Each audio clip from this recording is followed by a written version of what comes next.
आइए सुनते हैं आज की कहानी नेता हथिनी। असम के गोलपारा गांव में एक आदमी और उसकी पत्नी रहते थे। आदमी का नाम था जयनाथ। जयनाथ एक पढ़ा लिखा व्यक्ति था और स्थानीय पुजारी का काम करता था। वो न केवल विभिन्न रस्मों व अनुष्ठानों से जुड़े रीति रिवाजों को करवाता था, वरन त्योहारों के समय पूजा भी करवाता था। उसकी पत्नी जयमाला अपने चरखे पर ब्राह्मणों द्वारा पहनाए जनेऊ का धागा काता करती थी।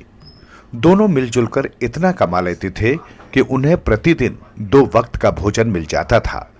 सीमित संसाधनों के बावजूद जयमाला आसपास के जानवरों के खाने के लिए कुछ बचा ही लेती थी। जयमाला एक सुंदर स्त्री थी और बहुत ईमानदार, नेक दिल व परिश्रमी थी। अपने रोजमर्रा के काम पूरे करने के बाद वो अपने छोटे से घर के बाहर बैठ जाती थी। उससे मिलने पशु पक्षी आते थे। हिरण, चिड़िया, बकरी, गाय व कुत्ते उसके पास कुछ खाने के लिए आते और उसके पास उन सब के लिए पर्याप्त खाने के लिए होता।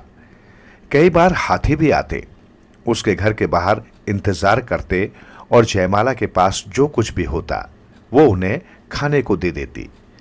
जब उन्होंने देखा कि वो उनके प्रति इतनी दयालु है तो वे भी उसके लिए उपहार लाने लगे। जंगली जानवर जंगल से उसके लिए कटहल, केला, अनानास और बांस की शाखाएं लेकर आते। चिड़िया उसके पास अक्सर खाने के लिए आती या सिर्फ बैठने या उसके साथ बात करने के लिए। उनका जीवन प्यार व सामंजस्य से परिपूर्ण था। एक दिन जयनाथ को एक अमीर आदमी के घर पर बुलावा गया। उस आदमी की मृत्यु हो चुकी थी। उसकी पत्नी व एकमात्र पुत्री अत्यंत दुखी थे। जब जयनाथ वहां गया तो उसने अंतिम संस्कार करने के लिए कहा गया। जयनाथ के शांत स्वभाव और उसकी मदद करने की तत्परता को देख मां को लगा कि वो उसकी बेटी के लिए उपयुक्त वर है। उसकी बेटी मोटी, बदसूरत और अक्खड़ स्वभाव की थी। वो अमीर आदमी की एक बिगड़ी हुई बेटी की तरह बड़ी हुई थी और इसलिए किसी के प्रति भी उसके मन में सम्मान भाव नहीं था। वो स्वार्थी व क्रूर किस्म की थी। गांव में कोई भी उससे शादी नहीं करना चाहता था। उसकी मां इस वजह से बहुत चिंतित रहती थी। वो सोचती थी कि अगर वो मर गई तो उसकी बेटी का क्या होगा। वो चाहती थी कि उसकी बेटी की शादी हो जाए। उसे लगा कि जयनाथ से बेहतर और कोई वर नहीं हो सकता। जब मां ने जयनाथ के सामने ये प्रस्ताव रखा तो उसने तुरंत कहा कि उसकी पत्नी है जिसे वो बहुत प्यार करता है। मां और बेटी को इस बारे में पता था, पर मां ने उससे बहुत आग्रह किया कि वो उसकी बेटी से विवाह कर ले। पहली पत्नी है तो क्या हुआ, वो उसे इस तरह समझाने लगी। असल में मां बेटी जो चाहती थी उसे ही पाने में केवल उनकी दिलचस्पी थी। दूसरों की परेशानी या व्यथा से उनको कोई मतलब नहीं था। इसलिए उन्होंने एक बार भी ये नहीं सोचा कि ये जानकर जयमाला को कैसा लगेगा। मां ने जयनाथ को बताया कि उसकी सारी संपत्ति लड़की को ही मिलेगी, तुम्हें अपने जीवन में फिर कभी काम नहीं करना पड़ेगा। उसने जयनाथ को बहुमूल्य उपहार दिए। उसने उसके लिए स्वादिष्ट व्यंजन बनाए। जयनाथ को लालच आ गया और जल्दी ही दोनों की शादी हो गई। कुछ दिनों बाद वो अपनी नई, घमंडी और स्वार्थी पत्नी के साथ अपनी झोपड़ी में वापस लौटा। जयमाला ये देख स्तब्ध रह गई। उसे गहरा आघात लगा। निसंदेह जयमाला कुछ कर नहीं सकती थी। वो बस चुपचाप खड़ी देखती रही। उसके छोटे से घर पर कब्जा जमाने के लिए स्वार्थी नई दुल्हन पहले ही आ चुकी थी।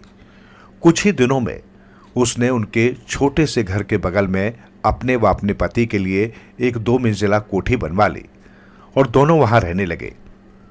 जयमाला अपने घर में अकेली रहने लगी। उसका पति उसे रोज नदी से पानी लाने के लिए कहता, फिर भी जयमाला कभी क्रोधित नहीं होती। वो नदी से घड़े घर तक पानी उठाकर ले आती।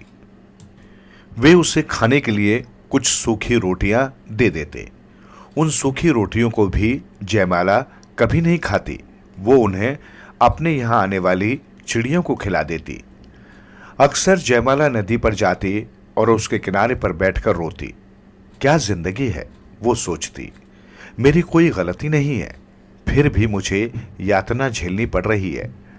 सारे जानवर, पेड़, जड़ी बूटी, यहां तक कि घास भी मदद करने के लिए कहते। उनका मन करता कि वे जयनाथ को मारें और जयमाला को तसल्ली दें, पर जयमाला बस खामोशी के साथ उनके बीच बैठी रोती रहती। एक दिन हाथियों का राजा नदी पर पानी पीने आया। जब उसने अपनी सूंड में कुछ पानी लिया तो उसने पाया कि वो तो अत्यधिक नमकीन है। उसने जो भी पानी पिया था उसने उसे बाहर छोड़ते हुए अपने सेवकों से पूछा, जब मैं इस नदी से पहाड़ियों के ऊपर से पानी पीता हूं तो वो बहुत मीठा होता है, पर यहां इस घाटी में पानी अत्यंत नमकीन है, क्यों? एक हाथी सेवक ने उत्तर दिया, महामहिम, ऊपर झरने पर जयमाला नामक एक सुंदरी स्त्री फूट फूट कर रो रही है। उसके आंसू नदी के पानी के साथ मिलकर उसे नमकीन बना रहे हैं। राजा जयमाला के बारे में सब कुछ जानता था। जब उसके झुंड के हाथी गांव की ओर आते थे, वे हमेशा जयमाला से मिलने जाते थे, जो उन्हें कुछ न कुछ खिलाती थी। उसे हाथियों ने उसके बारे में बताया। राजा ये जानकर बहुत दुखी हुआ कि वो उदास है और रो रही है। वो जयमाला की खोज में तुरंत पहाड़ी पर गया। जयमाला ने बड़े घर के लिए पानी का घड़ा भर लिया था और वापस जा रही थी। हाथी ने उसे रोका। उसने उसे बैठाया और अपनी कहानी सुनाने को कहा। जयमाला डर रही थी क्योंकि उसे देर हो रही थी। हाथी ने उसे वहां से नहीं जाने दिया। नदी भी जयमाला की कहानी सुन रही थी। हाथी ने जयमाला से अनुरोध किया, तुम मेरे साथ चलो और हमारी मुखिया व हमारी रानी बन जाओ। अपने उस बुरे पति को छोड़ दो जो तुम्हारे प्रति निष्ठावान नहीं है और जो इतना क्रूर और निर्मम है। तुम कितनी दयालु हो और तुम्हारा चेहरा कितना करुणामय है। हमें तुम्हारी जरूरत है। यह सुनकर जयमाला स्तब्ध रह गई। उसने मना कर दिया क्योंकि वो सोच रही थी कि फिर बड़े घर के लिए कौन पानी लेकर जाएगा। पर नदी के पास एक योजना थी। जब नदी ने जयमाला को हिचकते हुए देखा, वो तेजी से आगे की ओर बढ़ने लगी और छोटे व बड़े घरों को अपने आगोश में ले लिया। उस घर में रहने वाले लोग पानी में बह गए। हाथियों का राजा जयमाला को ऊपर पहाड़ियों पर अपने घर ले गया। पहाड़ियों पर एक विशालकाय सफेद महल बादल की तरह खड़ा था।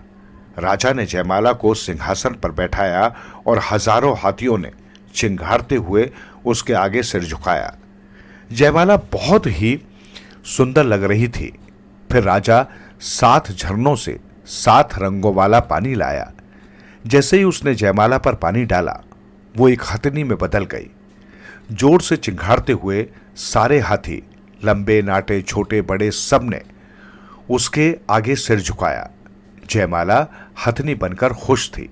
इस प्रकार वो झुंड की मुखिया बन गई और प्रत्येक सदस्य का बहुत अच्छे से ख्याल रखने लगी। आज भी असम के कई हिस्सों में आप हथनियों के पीछे चलते हुए झुंडों को देख सकते हैं। वहां हाथियों के झुंड का नेतृत्व एक हथनी ही करती है। वे हथनियां जयमाला की परंपरा की प्रतीक हैं।